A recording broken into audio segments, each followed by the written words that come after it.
Sometimes the most powerful lessons, they come from the most painful stories. Today, we're going to walk through a really tough cautionary tale, an anatomy of a betrayal.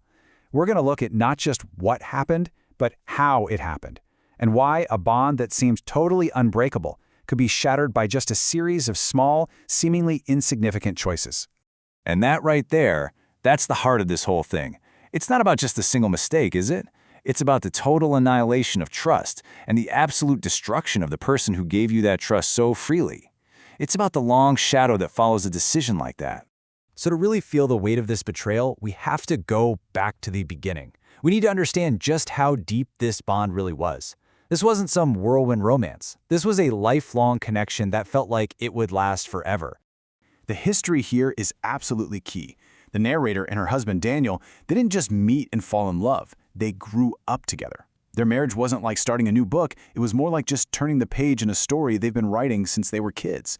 And that deep, intertwined history is what makes the break so catastrophic. And if that foundation wasn't strong enough, you have Daniel's character. I mean, he's described as pretty much the ideal partner. Kind, patient, completely devoted. He was the kind of man where kindness just seemed to be part of his DNA. And this is the man who was betrayed. So you hear all that, and you have to ask, right? With a foundation that solid, how does it even begin to go wrong? Well, this is where the story shifts. It stops being about them and starts being about her own internal conflict, the thing that lit the fuse for everything else. And let's be clear, this didn't happen overnight. We're talking about nearly a decade of marriage before the cracks even started to show. This wasn't some new relationship hitting a rough patch. This was a long-term, stable partnership that was beginning to fracture from the inside out. And this is where that internal shift really takes hold. While Daniel was working these long, grueling hours to build a future for them, she started to feel lonely. And that loneliness curdled into resentment. That resentment basically carved out this empty space inside her, and she decided to fill it, not with talking to him or with gratitude, but with doubt.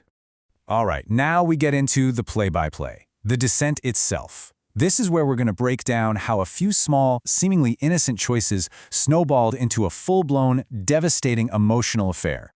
Betrayal hardly ever starts with a bang. It's a slow burn.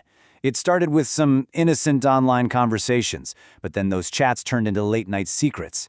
And once you start keeping secrets, they grow roots, they dig in, and pretty soon they become impossible to pull out. It's that slow, quiet progression that's so dangerous. And this quote, wow, it just says it all, doesn't it? The appeal wasn't real love. It was an ego boost. It was attention on easy mode. All the thrill of being wanted without any of the hard work, none of the sacrifice that a real relationship demands. It was, plain and simple, a selfish chase. I mean, just look at the contrast here. It is staggering. On one side, you've got Daniel quietly sacrificing everything, working late, putting his own dreams on hold, carrying all this weight she never even saw.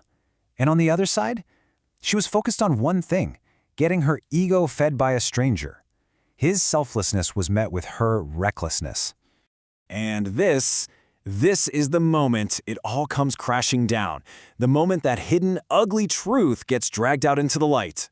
And isn't it always something so small, so mundane? It wasn't some big, dramatic discovery. Nope, it was a simple, careless mistake. A single notification, a message left behind. And that's all it took to completely unravel the world they had spent a lifetime building together. This description of Daniel's reaction is just haunting. It wasn't a big explosion of anger. It was a quiet, soul-crushing shock.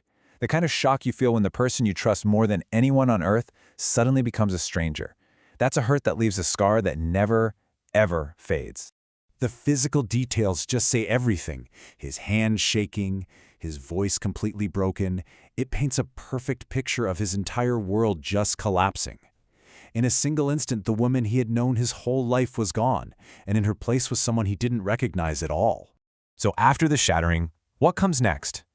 The silence. Daniel packs a bag and he leaves.